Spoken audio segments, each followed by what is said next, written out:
Labdien, cienījamie TVNet skatītāji! Šīs ir iknedēļas raidījums Pulss, un šodien to vadu es, Ērika Staškeviča. Un šoreiz mēs runāsim par tēmu, kuru mēs kā TVNet grupa gribam celt dienas kārtībā. Jo mūsuprāt par to runā nepietiekami daudz vai arī nepietiekami skaļi, un tā ir vīriešu veselība. TVNet grupa jau ir uzsākusi satura projektu Vīrietis uz izdzīvošanas robežas – Latvijas veselības krīze, par kuru nerunāju. Un patiesībā šovasar sarunu festivālā Lampa mēs jau aizsākām šo diskusiju ar diezgan provokatīvu saukli, kā vīrietim nomirt veselam. Mēs nebūtu nenovēlam vīrietim nomirt. Uzsvars drīzāk ir uz vārdu veselam. Nomirt tā teikt no vecuma 100 gados, nevis no priekšlaicīgas jeb novēršamas nāves, kas diemžēl notiek tagad. Un fakti runā paši par sevi. Viens tāds vērā ņemams fakts: Latvijā ik gadu zēnu piedzimst vairāk nekā meiteņu, bet vecuma grupā pēc 45 gadiem situācija sāk krasi mainīties un sieviešu īpatsvars kļūst dominējošs. Trešdaļa Latvijas vīriešu nenodzīvo līdz pat 65 gadu vecumam, jūs tikai iedomājieties. Vīriešiem veselīgi nodzīvoti gadi šeit Latvijā ir 51,2, kas ir viszemākais radītājs visā Eiropas Savienībā. Un visbeidzot, šogad, 2025. gadā, uz šo gada sākumu uz 116 Latvijas sievietēm bija tikai 100 vīrieši. Tie ir tie dati, kuri runā paši par sevi. Un šodien saskatīt cilvēkus aiz šiem datiem, iemeslus un risinājumus mēs mēģināsim kopā ar profesionāļiem, ar ārstiem. Un šodien šeit studijā esam aicinājuši ģimenes ārstu Latvijas lauku ģimenes ārstu asociācijas viceprezidentu Aini Dzalbu. Labdien! Labdien! Un urologu Austrumu slimnīcas uroloģijas un onkoloģiskās uroloģijas klīnikas vadītāju Rīgas Stradiņa universitātes profesoru Vilni Lietuvieti. Labdien! Labdien! Paldies, ka atsaucaties, jo es apzinos, cik intensīvi ir ārstu ikdiena un ka nav viegli rast to laiku citām lietām, tāpēc esam ļoti pateicīgi, ka esat šodien šeit studijā, lai runātu par mūsuprāt ļoti svarīgu tēmu. Un lai mēs, tad iesildošais jautājums, lai mums ir izējas punkts, es tikko saucu kaut kādus datus, bet man interesē jūsu subjektīvais vērtējums, runājot konkrēti par jūsu nozari. Ja mēs tā rūpīgi skatāmies, jūsu vērtējums par vīriešu veselības radītājiem šeit Latvijā skalā no 1 līdz 10, kur 1 ir katastrofa un 10 viss ir vislabākajā kārtībā, tik labi kā nekad. Un katrs var to teikt no savas perspektīvas, no ģimenes ārsta perspektīvas un no urologa perspektīvas. Droši var sākt pirmais ģimenes ārsta. Jā, pamat speciālitātei, vai ne? No ģimenes medicīna redz ir arī interesanti ar to, ka mēs esam, kā vienmēr apgalvo, vistuvāk pacienti, un mēs gan dzīvojam, gan paši strādājam tieši tajā sabiedrībā, ko mēs aprūpējam. Ja? Esam tātad vistuvāk mūsu pacientiem, un šodien runājot par vīriešiem, ja, tad es domāju, ka ģimenes ārsti un ģimenes ārstu praksa ir tas, kas redz to problemātiku varbūt vislabāk. Bieži vien. Ko mēs varētu teikt, tā darba ikdiena un tās problēmas, ko mēs risinām, protams, sakrīt ar to statistiku un ar to, ko jūs mums tikko norādījāt. Ģimenes ārstu praksēs biežākās klients mums ir sieviete zināmā vecuma posmā, vīrieši pie ģimenes ārsta parādās krietni retāk. Arī pēc literatūras datiem, arī citur pasaulē, vīrieši daudz retāk apmeklē veselības aprūpes iestādes un saņem šos pakalpojumus, retāk atsaucās dažādiem profilaktiskajiem pakalpojumiem, un mēs tiešām redzam savā darba ikdienā, ka invaliditātes, pāragra mirstība sirds asinsvadu slimību dēļ, infarkti, insulti, tās ir problēmas vīriešiem tieši pirms pensijas vecumā, darbspējīgā vecumā. Un es vienmēr arī tā runājot par statistiku, vienmēr arī ir interesanti zināt mūsu vietējos datus, Latvijas datus, ģimenes ārsta prakses datus. Tad manā praksē ir apmēram 2200 pacienti, un vecumā virs 80 gadiem man ir apmēram 130 pacienti. No tiem 110 ir sievietes, vīrieši ir apmēram 20, tur mainās varbūt tā situācija 25, un tad mēs redzam šo kraso atšķirību, kad tādā jau zināmā vecuma posmā, seniora vecumā, ja, mums ir tiešām ļoti liels sieviešu īpatsvars, bet vīrieši jau ir miruši tieši dažādu, iespējams, novēršamu faktoru dēļ. Jūsu vērtējums? Vērtējums varētu būt 2-3. Es neteiktu, ka viss ir absolūti katastrofāli un neatgriezeniski. Ir pozitīvas tendences, ir arī labas dažādas lietas, notikumi. Un, manuprāt, ka tā, ja mēs paskatāmies pēdējos gados, ir pozitīvas tendences, ir ceļš būt uz mūsu jauno paudzi. Mēs kā ģimenes ārsti to redzam, bet tur ir ļoti, ļoti daudz darba, sākot ar profilaksi, ar pacientu atsaucību, līdzestību, hronisku slimību pāraudzībā un tā tālāk. Par to mēs runāsim dienas gaitā. No urologa perspektīvas, kādu atzīmi liekat? Labdien vēlreiz, paldies par jautājumu. Es vērtētu 3-4. Tas būtu pirmais. Otrais, es ļoti apsveicu, atsauļot jūsu apsveikumu mums, TVNet grupu, kas ir šo tēmu pacēlusi jau daudz plašāk. Tēma nav jauna.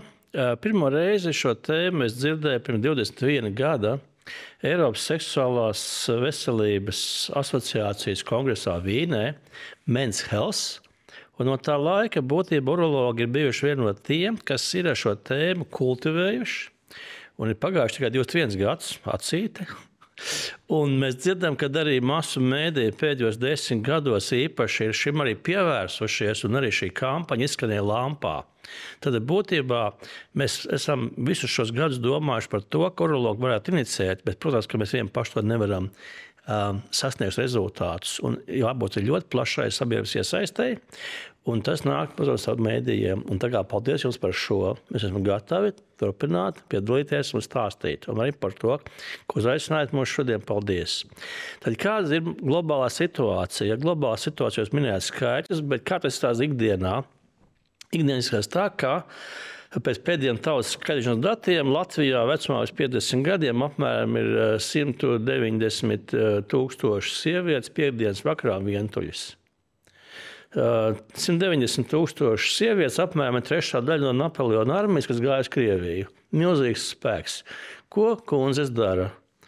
Tad ir jautājums kundzēm droši vien. Un kāpēc to saku tā? Tāpēc, ka, kā es minēju, bērni puikas pēdējums vairāk, bet kur viņi paliek pēc tam, un kāda bijusi audzināšana ģimenē, tā skaitā no mammas, kas mums ir vistuvākā.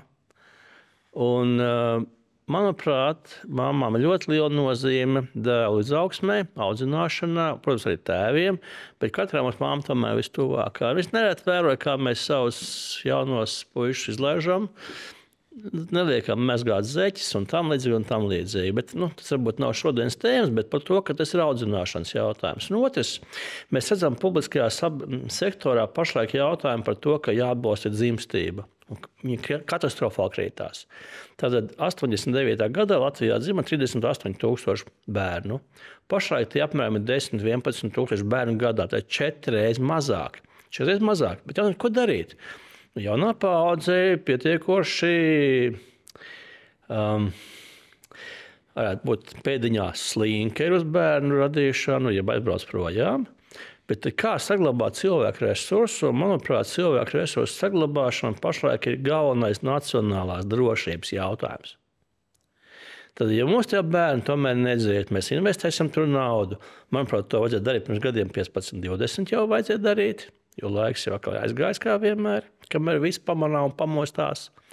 Tad šodien mēs esam pateikuši, ka dzimstība ir pāri visam pārējām, bet, manuprāt, ļoti svarīgi saglabāt šos 50+ cilvēkus, kas izmācīti, gudri, var pienest pienesumu, bet viņi pie ārstiem negrib nākt. Un tas arī ir mūsu izējas punkts, jo mēs redzam, ka ļoti daudz tiek runāts arī par drošības situāciju šeit Latvijā, bet mēs aizmirstam pat cilvēkiem. Jā, un tur ir cilvēki. Un konkrēti ir 2 fakti, piemēram, ir tā, tikko man ir lauki Gulbens novadā, cilvēki, kuram ir 60, tikpat cik gadi, cik man, nenāk pie ārsta, viņam jau gandrīz kāja jānoņem, jo asinsvads ir cieti.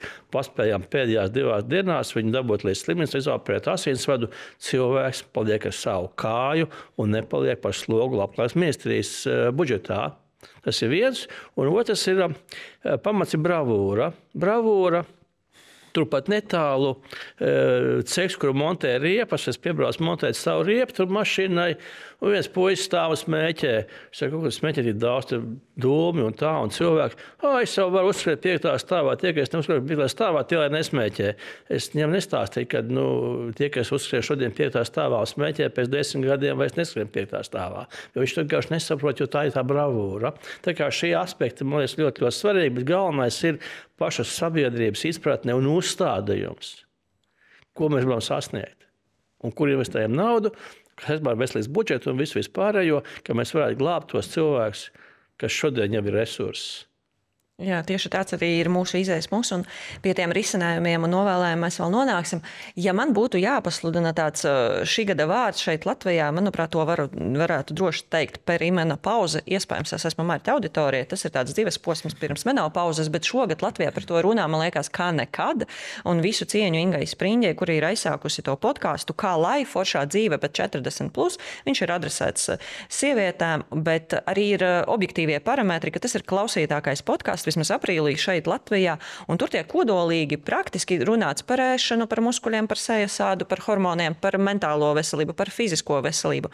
Un arī tāds subjektīvais mans novērojums, tā ir norma, ka sievietes pārunā veselības lietas, pārunā asins analīzes, dēls līmeni, savas vizītes pie ginekoloģiem. Tā vispār ir top 3 tēmas, par ko sievietes savā starpā pārunā. Un tad es sāku domāt par vīriešiem, vai vīriešu starpā šīs tēmas vispār ir dienas kārtībā, vai tas tiek apspriest, vai šī informācija, kas ar mani notiek, kur lai es eju, vai viņi ir viena klikšķa attālumā, vai te ir kaut kāda tabū tēma, es dzirdu, ja pirms 21 gada bija ārstu kongress, vai tas ir pavirzījies kaut kur uz priekšu, ka mēs kaut kā vīrieši normalizē, tas ir sarežģīti, tas ir nērti, vai tas ir garlaicīgi, kāpēc vīrieši tā kā ir atturīgi no šīs tēmas? Redz, manā skatījumā, ir varbūt runāt par vīriešiem, kā pieminēju šo bravūru. Ja, mēs arī redzam, ka ir dažādas audzināšanas īpatnības, ir mūsu sabiedrības stigma, ko mēs sagaidām no vīrieša, kāds ir īsts vīrietis, ka viņš pats tiek galā ar savām problēmām, nelūdz palīdzību, vienmēr ir vesels, spējīgs, jebkurā vecumā.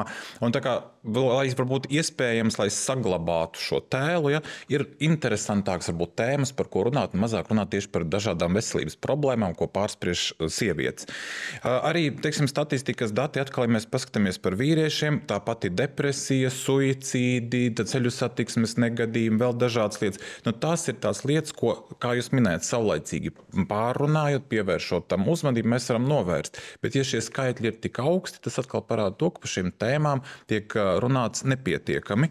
Un no ģimenes ārstu prakses mēs arī redzam, atnākot vīrietim un uzdodot viņam kādus jautājumus, lielā daļā gadījumā jau sūdzību nav. Ja? Mēs mēģinām tās izvilināt un uzdot mērķētus konkrētus jautājumus, līdz kamēr mēs noskaidrojam, ka tomēr mums ir par ko parunāt.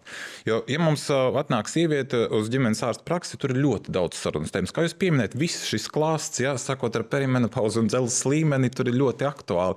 Bet, tie paši jautājumi par vīriešu reproduktīvo veselību, seksuālo veselību, tikai uzdodot mērķtiecīgus jautājumus, atkārtoti uzrunājot, nodot šos prostatas, pieņemsim, analīzes, tad mēs varam sasniegt rezultātu.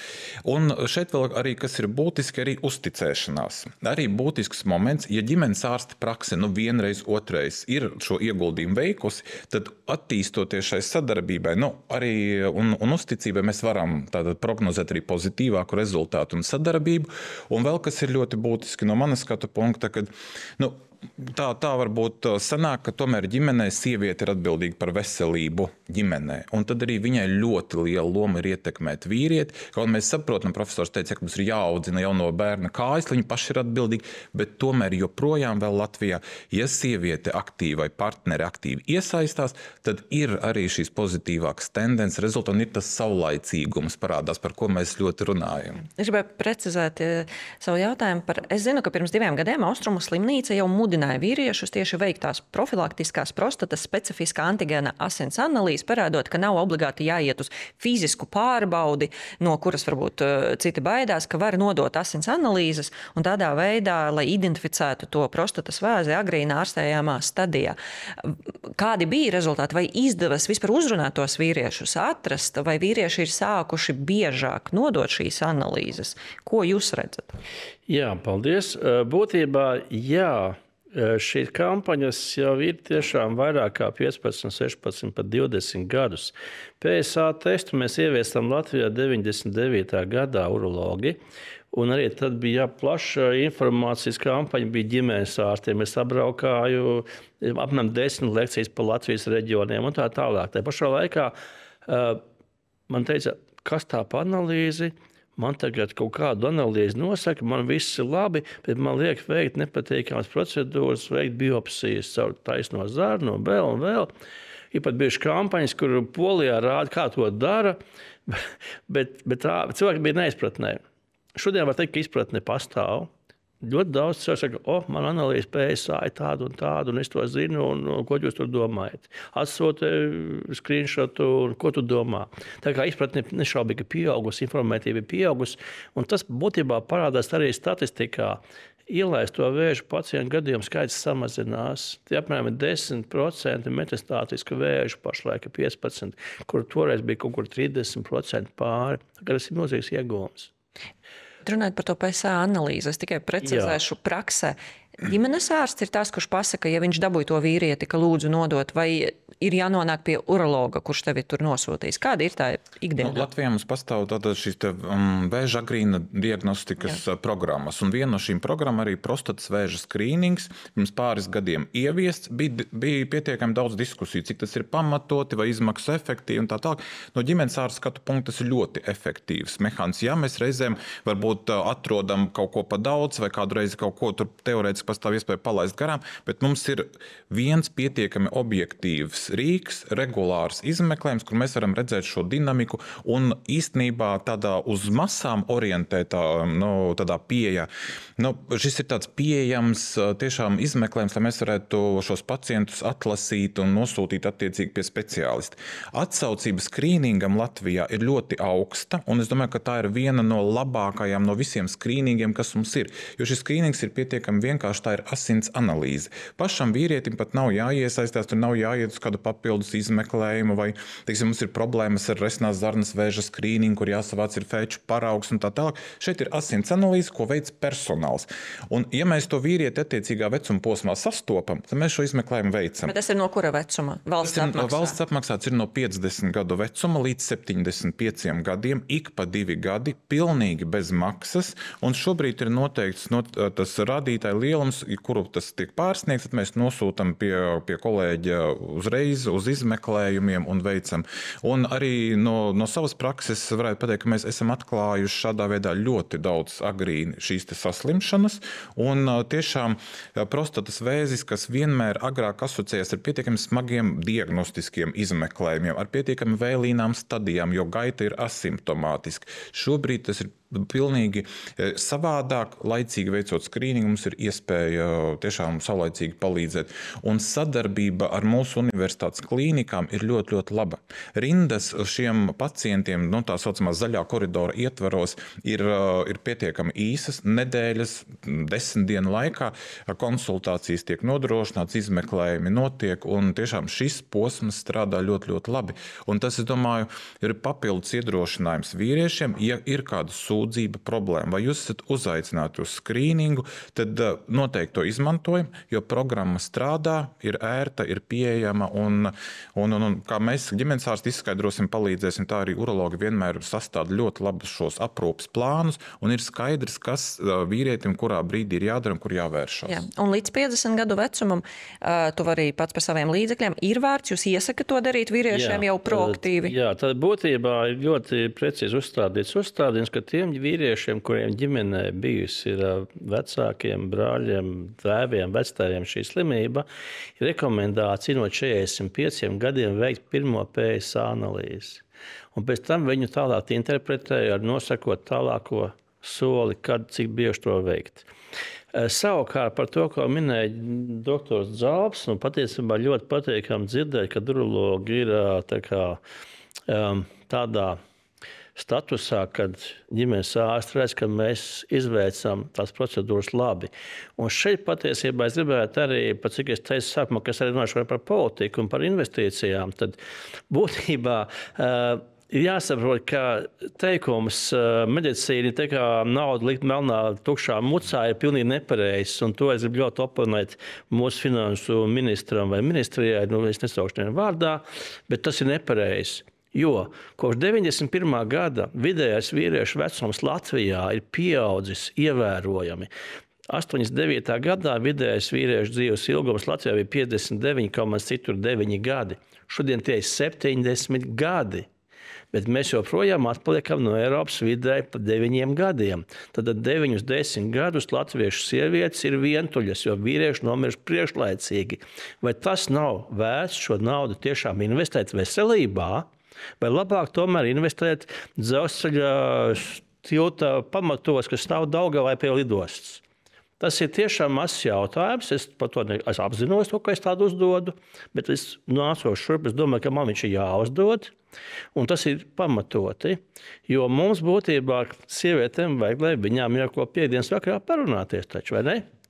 Nu, ne tikai ar draudzenēm. Un otram kārtām kungi, kas ir bijuši šeit un dzīvojuši, viņi visu mūžu, kurš vairāk, kurš mazāk maksājas nodokļus ir, un valstī būtu viņiem jādod tās iespējas tā kā pagarināt šo dzīves ilgumu, jo viņi jau ir tie gudrie un tie viedie, kas pasaka, ko darīt. Ja? Un arī pieaug vidējais veselības, ir paskatīts vecuma cenzus, vairs nav vecums no 65, bet no 70 citur gadi.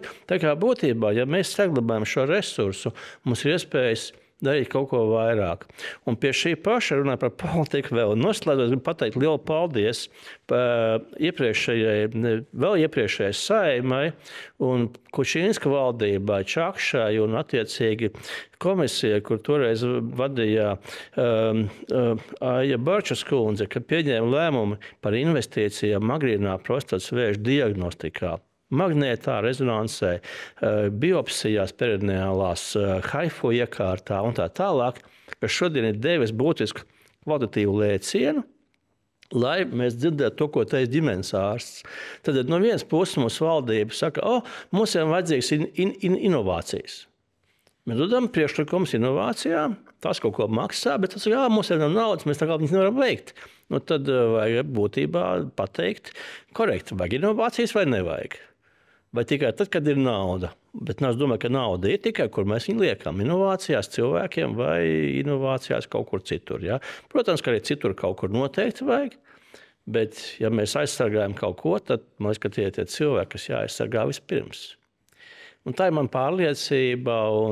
Es atvainojos, ja kādam esmu, kā teikt, izdarījis pāri savu pārliecību, bet tiešām man ir pārliecība. Paldies! Jā. Tiešām mēs redzam arī to politisko diskusiju par taupības režīmu un drošību kā prioritāti, kas citreiz nonāk konfliktā gan ar veselību, gan ar izglītību, kas arī ko pasludina pa ļoti svarīgām tēmām, un tas konflikts ir acim redzams. Es vēl gribēju tādu, izmantojot iespēju, ka mums ir urologs, uzdot tādu tiešu jautājumu. Jūsuprāt, cik bieži vīrietim ir jāparādās pie urologa? Reiz mūžā, reiz gadā, jo tiešām tā pieredze ir ļoti dažāda. Es centos aptaujāt paziņas un kolēģis, kurš kad ir bijis, kāds nekad, kādam dzīve piespieda doties. Kāda ir tā pareizā atbilde? Es domāju, ka pareizu atbilžu nekur nav. Jautājums, kā mēs būvējam sistēmu un cik sistēma aptver sabiedrību, un tam, protams, pretī ir ieguvumi un zaudējumi. No vienas puses ieguvumi mēs agrāk kaut ko atklājam, no otras puses mēs terējam vairāk naudu, varbūt tur, kur pat nevajag.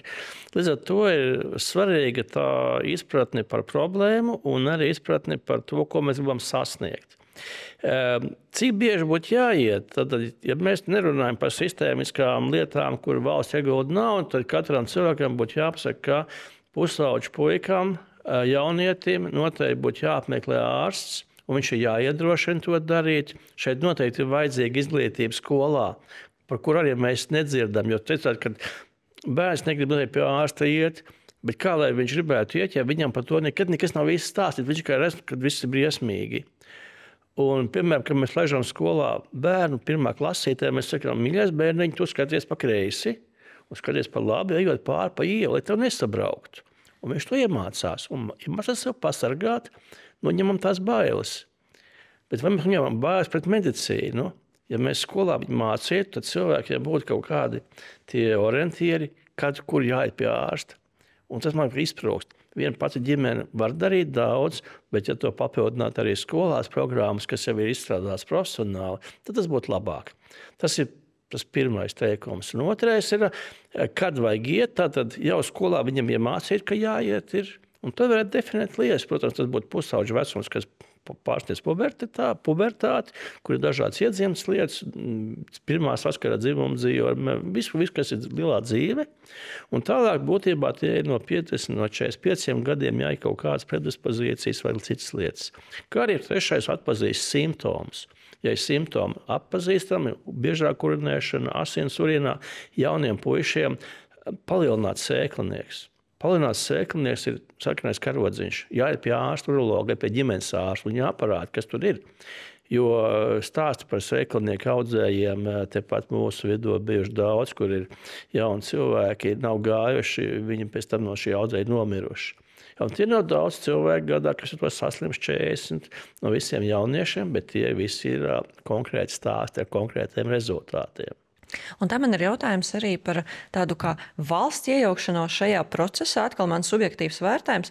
Kaut kā man šķiet, ka, cik es atceros, tur absolvējot skolu, bija tās veselības pārbaudes, un meitenēm vienmēr ir nozīmēts, ka tev pirmo reizi, ja vēl neesi bijuši, ir jāiet pie ginekologa. Tā ir norma.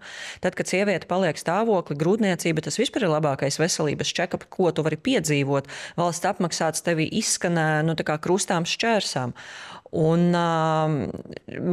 tad ir tās skrīninga programmas, ka tevi aicina pārbaudīties krūtsvāzi, dzemdas kakla vāzi, un tas tevi sasniedz. Un tad es aizdomājos, vai mums ir līdzīga sistēma ar puišiem, ar vīriešiem, vai absolvējot skolu, tev ir tas obligātais urologa apmeklējums, vai stājoties zemesardze, kaut vai par ko mēs tagad ļoti daudz runājam. Uz tām veselības pārbaudēm viņas ir, bet es apjautājos cilvēkus, kuri stājās, un urologs nav tajā obligātā listā. Vai arī, kad, tava sieva paliek stāvoklī, vai, respektīvi, vai mēs ķeram kaut kādu mirkli, kad mēs to vīrieti tajos divos norādītajos vecumos, par kuriem jūs runājat, vai mēs viņu dabojam tur sistēmā pārbaudīties? Man šķiet, ka nē. Labojieties, kļūdos. Tās diskusijas par profilaktiskām apskatēm kā tādām, tas ir ļoti, es gribētu teikt, tāds nopietns jautājums, un pie tā šobrīd arī ģimenes ārsti mēs ļoti, ļoti daudz strādājam, un es domāju, ka tuvākajā laikā arī nāksim ar zināmiem priekšlikumiem vispār par profi apskatēm kā tādām. Tie viedokļi var ļoti atšķirties, mainīties, un tas galvenais ir, kas tiek ņemts vērā, ir izmaksu efektivitāte un pierādījumos balstīta pieeja. Mums ir bijušas dažādas pieredzes, varbūt vēsturiski, kurā brīdī mēs tur gājām pēc kāda dokumenta vai beidzot skolu vai kā citādi, bet mums ir vienmēr jāpajautā, kādu slimību mēs meklējam, ko mēs tur gribam atrast un vai tas vispār ir lietderīgi, ko mēs darām. Lielākajās, tās pat īstenībā bagātākajās un attīstītākajās pasaules valstīs, ja mēs runājam tīri par tādu, vairāk kā vīriešu veselību, ārpus uroloģiskā konteksta arī, apmēram 35 gadi ir tas, kad noteikti ir jāparādās pie ģimenes ārsta. Iepriekš, protams, arī šādas iespējas ir gan pusauģiem, gan bērnu vecumā ir noteikts programmas, ko mēs skatāmies, un it sevišķi tās vairāk būtu orientētas, ja ir kāda sūdzība, bet 35 gados šobrīd, principā, es varētu teikt, tas ir obligāts pasākums, jo mums ir jāskatās kardiovaskulārie riski. Mums ir būtiski pieaugusi aptaukošanās problēma. Mums ir agrīni infarkti, insulti. Mums jāpieaug arī šīs uroloģiskās problēmas, ko mēs varam risināt saulaicīgi. Tad gan ir jāapmeklē ģimenes ārsts, un tur nesastāv tikai no apmeklējuma vien, bet arī pēc noteiktiem izmeklējumiem, kas ir vērsti uz biežāko slimību, diagnostiku vai skrīningu. Un nākamais posms ir 40 gadi, kur mēs sākam realizēt šīs sirds asinsvadu dažādas programmas un tā tālāk. Vienvārds sakot, profilaktiskais apmeklējums tas nav vienkārši ka mēs atnācām un paskatījāmies kaut ko, bet ir noteikts saturs un struktūra, kas ir vērsta uz biežākām slimībām tajā vecuma posmā un to saulaicīgu atklāšanu. Runājot arī par urologiem no ģimenes ārsta skatu punkta, mums noteikti ir jānodrošina skrīnings, tad no 50 gadu vecuma vai no 45 gadu vecuma, ja tur ir anamnēze, tad šis arī ministru kabineta noteikumos un ģimenes ārstu priekšrakstos ir ierakstīts, bet citādi, ja ir kāda sūdzība, tad pirms tam noteikti ir jānāk un par šiem te jautājumiem jārunā, un no ģimenes ārstu puses ir uzdot šos jautājumus. Šeit mēs ļoti bieži nonākam arī tādās pretrunās, ka, ja pacients nejautā, tad acīm redzot viss ir kārtībā. Bet šis ir tāds pietiekami sensitīvs jautājums, un sabiedrība un vīrieši gaida, ka mēs uzdosim šos jautājumus. Un uzdodot šos jautājumus, tad arī mēs varam arī atklāt un saprast to problemātiku un runāt par seksuālo veselību, par citiem jautājumiem. Kā tas jautājums skan, ko jūs uzdodat? Tas jautājums skan, tas ir ļoti vienkārši jautājumi. Tie ir jautājumi sākot ar urinēšanas problemātiku, sākot ar erektīlās funkcijas traucējumiem, vienkārši un elementāri uzjautājot. Jā, varbūt pirmajā mirklī cilvēki varbūt drusku apmalst un nav gatavi varbūt uzreiz tā pārunāt, bet runājot caur citu slimību prizmu, izrunājot sirds asinsvadu slimības, tad arī pārunājot šos jautājumus, mēs mūsu vīriešus pieradinam pie tā, ka šie jautājumi tiek uzdoti pie ģimenes ārsta. Jo mums arī mazliet vispār ģimenes medicīna Latvijā ir tāda, katrā valstī jau ir mazliet savādāk.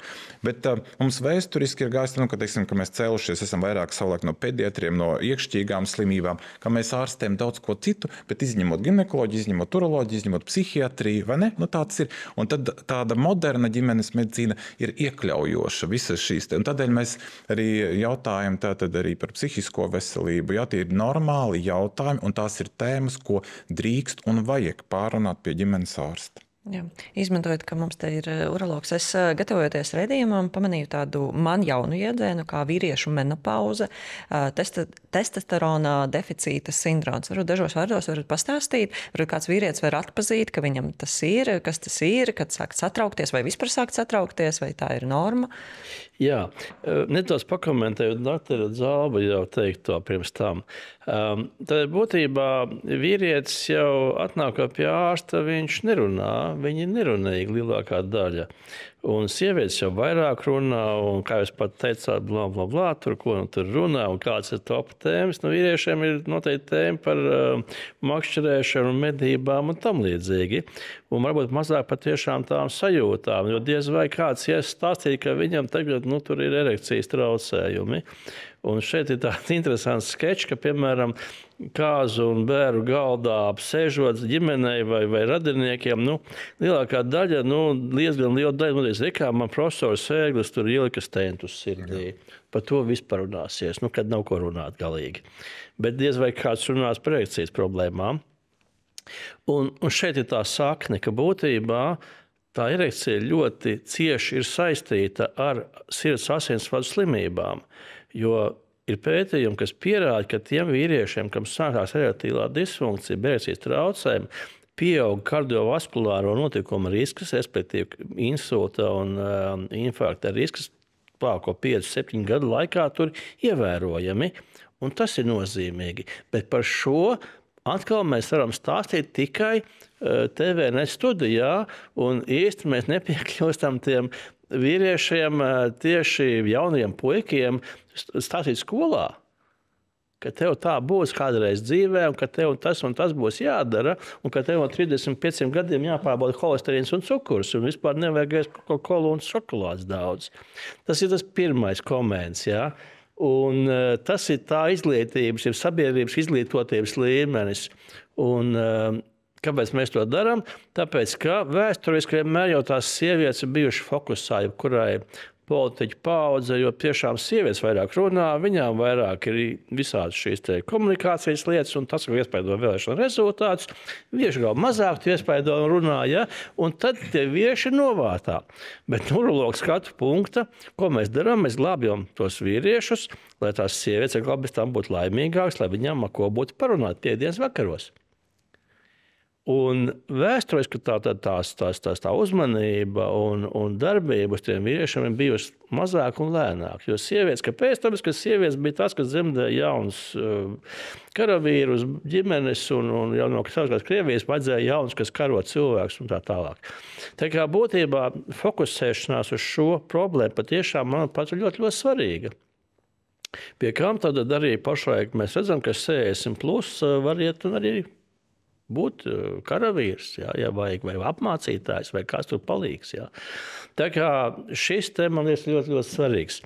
Savukārt par to jūsu jautājumu par to agrīno menopauzi, un būtībā vēlīnais hipogonādisms termins, ja būtībā dzīvojot savus dzīvi, mēs saprotam, ka mainās organisms, mainās iekšējās sekrēcijas dziedzeri, mainās hormonālais fons, pieaug arī attiecīgi ķermeņa masas indeks, aptaukošanās, diabēta un viss pārējais, kas ietekmē vīriešu testosterona līmeni un attiecīgi tālāk visu vīriešu veselību, jo testosterona samazināšana ietekmē gan kaulu, gan skeleta, gan muskuļu sistēmu, gan arī būtībā mentālo veselību. Un ir, piemēram, man ir pacienti, kuriem mēs nozīmējam pragmatiski testosterona samazināšanu gadījumos ar priekšdziedera audzēju prostātas vēzi, kur ir metastātisks audzējs un tā ir ārstēšanas veids, tad ļoti daudz vīrieši viņi par to ļoti nelaimīgi ir. Jā, un tad ir jāmenedžē vēl papildus lietas, kā saglabāt to mentālo sajūtu un pašsajūtu, jā, kas ir blakne tieši testosterona samazinājumam. Tā kā, ja būtībā atklāja agrāk šīs slimības, kas ietekmē, tad iegūstam mēs garākus un labākus dzīves gadus. Tas, par ko es minēju sākumā, ka viens no īsākajiem laikiem, ja veselīgiem mūža gadiem ir Latvija. Tad būtībā Latvijas vīrieši ir pirmajā vietā pēc tā, cik viņiem ir veselīgs dzīves gadi. Hei, mēs kaut ko varam darīt. Viss kopā, bet pirmais ir informācija par to. Tāpēc vēlreiz paldies. Un šo te veidojot, mēs noteikti varam tikt uz priekšu un ļoti pašlaimīgāk un darīt laimīgas mūsu arī dzīvesbiedras un partneris. Runāšana ir svarīga par to, bet gribās arī tādas noslēguma, varbūt praktiskās lietas, tāda paškontrola vīrietim. Varbūt viņš nav aizgājis pie sava ģimenes ārsta, varbūt nav ticis, varbūt tur ir rindas, varbūt arī ģimenes ārsta mums trūkst. Un viņš nav ticis tajā veselības sistēmā, bet varbūt ir kaut kādas praktiskās pamatlietas, es nezinu, top 3, lai nav pat daudz, ko sevī pamanīt, pārbaudīt, ko novērtēt, kur aizdomāties vismaz, vai man tas ir, vai man tas nav. Tas ir ok, tas nav ok. Tādas pamatā, tiešām primitīvās lietas, ko jūs iesakat katram vīrietim vecumā pēc 35, 40. Tas pirmā atziņa ir tāda, ka ģimenes ārsti Latvijā ir pieejami. Sāksim ar to. Arī vīrieši arī var atrast savus ģimenes ārstus, var pierakstīt un pierakst pie ģimenes ārsta vidēji nepārsniedz 5 darba dienas. Tad ieplānot var. Ģimenes ārsta konsultācija maksā 1 līdz 2 eiro, atbilst attiecīgi pacienta vecumam, un ja pacients nav bijis pie ģimenes ārsta ilgāk par 1 gadu, viņam pienākās profilaktiskā apskate. Tātad saruna ar ģimenes ārstu, tādi pamatizmeklējumi, atbilstoši vecuma posmam, un par šo pakalpojumu vispār pacientam nav jāmaksā. Tātad pirmkārt var atrast, galvenais ir jābūt vismaz nelielai motivācijai. Ja pats pacients to tā kā nav spējīgs izdarīt, tad dzīvesbiedri uzņemas šo atbildību un drusku sākumā nomotivē, parāda, kur ir ģimenes ārsts, kur viņi var atrast, un tad jau mēs sadarbību noteikti uzsākam. Ja vēl neesam mēs nonākuši līdz ārsta konsultācijai un mēģinam tā kā paši novērtēt savu veselības stāvokli, un tas pirmais ir subjektīvi izvērtēt pašam savas sūdzības, vai man ir kādas sūdzības vai nav. Tās tipiskākās ir dažāda veida sāpes. Šai vecuma posmā jau varētu būt dažādas balsta un kustību aparāta problēmas, sāpes. Mums nevajadzētu ar tām sadzīvot, tās ir jārisina, tās nepāriet. Ja? Tās ir jāaiziet un jāsaprot, kas tur ir par iemeslu. Nākamais ir dažāda veida fiziskie ierobežojumi, tā kā slodzes tolerances samazinājums. Vai tās ir sāpes krūtīs, vai tas ir elpas trūkums, vai tie ir reiboņi. Šie ir ļoti nopietni simptomi, kas jau 35, 40 gados arī var parādīties. Šeit ir noteikti jāmeklē ģimenes ārsts un jāuzsāk izmeklējumi, jo šie ir visi pietiekami nopietni sirds asinsvadu slimību riska faktori. Tie tad nonāk droši vien priekšplānā šai laikā, un pēc tam jau mēs vairāk varbūt tās uroloģiskās problēmas, tad mazliet tad vēlāk. Un vēl arī no tādiem pamat izmeklējumiem, ko mēs varam izdarīt mājās, mājās, ir svars augums, ķermeņa masas indeks, ļoti būtisks rādītājs. Mēs varam noteikt savu pulsu un asinsspiedienu. Mūsdienās arī tā nav problēma. Ja? Aptiekās var izmērīt cukuru un holesterīnu līmeni. Tādu pamatu informāciju jau var iegūt, pēc tam ir būtiski arī, ka tur ir jāseko kādai rīcībai.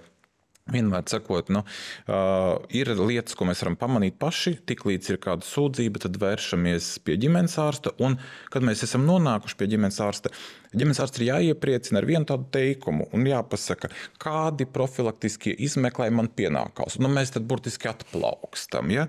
Un mums ir par ko parunāt. Mums jau ir kopīga tēma, mēs paskatāmies vakcinācijas kalendāru, mēs paskatāmies citas lietas, ko mēs varam piedāvāt bez maksas, un tas, ko piedāvā ģimenes ārsta bez maksas, tad tas ir tas minimums, ko ir noteikusi valsts, un tas ir pats arī svarīgākais, kas būtu noteikti jāizdara. Ja? Tur ir runa gan cukuri, holesterīni un tās pārējās lietas, un arī pēc tam sekojoši uroloģiskie izmeklējumi. Tā kā īstenībā tās iespējas ir.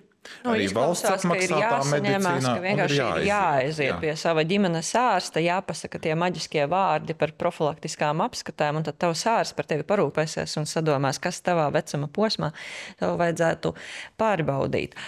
Jūs ļoti daudz akcentējat tieši to veselības nozīmi bērnībā, un tad es aizdomājos, vai tiešām bērns, kurš mācās skolā, vai viņam tas tā kā paliks atmiņā, ka kaut kā 35 gadu vecumā man būs jāpārbauda holesterīns, jo, kad tu esi bērns, tev liekas, ka 35 gadu vecumā, tie jau ir bezmaz vai tā kā seniori, ka tie ir pavisam jau cilvēki gados, vai bērnībā tu aizdomājies par tādām lietām, kāds ir holesterīns, asinsrites problēmas audzē, tie ir tādi sarežģītie vārdi un tēmas, kas tevi vispār nesaista, vai tiešām tikai skolā ir tas atslēgas vārds, varbūt noslēdzot šo diskusiju, vai varbūt arī pēc skolas, un ne tikai skola pie tā var pastrādāt, varbūt ir vēl kaut kas aicinājums sabiedrībai, veselības sistēmai, katram vīrietim, ko var darīt jau tādā apzinīgā vecumā. Jā, paldies. Būtībā es tur redzu tiešām tādu sistēmisku jautājumu. Sākums ir ģimenē, kas, tā kā uzmanība, ja tev tur kaut kas sāp, pasaki. Otrais, tomēr izdomāt arī programmu skolā. Tam jau nebūt, teiksim, līdz 10 gadiem, tas jau varbūt arī pusauģu gados, 15, 18 gados.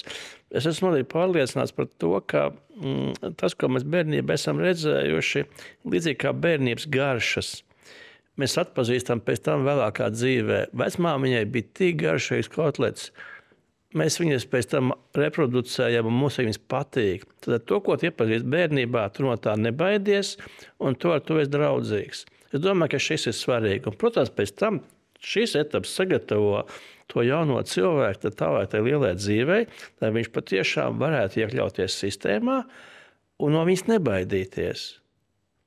Un tas ir mans redzējums, kā būtu jābūt. Bet savukārt par to, kā to vīrieti dabūt pie tā ārsta, man liekas, ļoti labs teiciens no viena uroloģijas profesora, kurš teica sekojoši.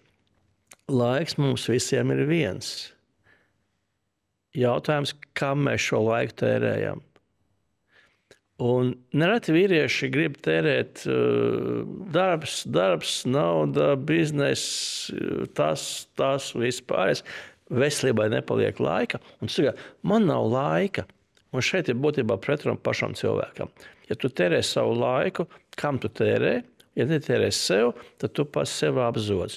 Un arī pirms vairākiem gadiem, līdz 10 vairāk bija akcija urologiem par tehnisko apskatu par automobīli. Tad es vēlreiz viņu atkārtot. Būtībā, ko tad vajag tiešām izčekot? Aizbraucam uz servisu, un es saku saviem pacientiem, aizbraucam uz servisu, mūsiem uz tehnisko apskatu, un apakšā zem tās mašīnīs paiet cilvēks ar tehnisko video izglītību, viņš pārbauda bremžu šļaukas. Un saka, viņš ir aplaisājušas, viņas jāmaina, un tu tam tici, jo tev tas ir iemācīts, ka ja noplīsīs, tad būs grāvī. Savukārt, ja aiziet pie ārsta, viņš saka, tev izmainīt analīzi ir, es neko nejūtu, man viss labi. Bet brēmis var tu nejūtas. Viņas jau strādāja. Tikai tu nezināji, ka viņas var pārplīst, vai ne? Tad te ir tā pretruna. Un tad vienkārši vajag ko? Motors ir sirds, acis ir gaismas, plaušas ir filtri, izpūtējs ir uroloģija un tā tālāk. Ja būtībā ļoti cieša saistība un varbūt šies salīdzinājums vīriešiem palīdz saprast, ka tieši tāpat kā mēs katru gadu samaksājam kaut kādu naudiņu par to tehnisko apskatu un savu automobīli, veltam to laiku arī daļai sev un investējam arī savā veselībā, lai vienkārši dzīvot ilgāk un nedaudz labāk. Jā. Vīrieši, izējiet lūdzu tehnisko apkopi līdzīgi, kā jūs rūpēties par mašīnām. Ar to mēs arī noslēgsim šo diskusiju vīrietis uz izdzīvošanas robežas, Latvijas veselības krīze, par kuru nerunājam. Un mēs turpināsim runāt par šo tēmu visa gada garumā, gan teksta formātā, gan video formātā. Tas nav ne pirmais, ne pēdējais raidījums par šo tēmu. Skatīsimies arī mentālās veselības jautājumus un asinsrites un audzēju jautājumu un turpināsim meklēt risinājumus kopā un runāt par to skaļu. Un šodien ar mani studijā bija ģimenes ārsts Ainis Dalps un urologs Vilnis Lietuvietis. Paldies jums par uzmanību!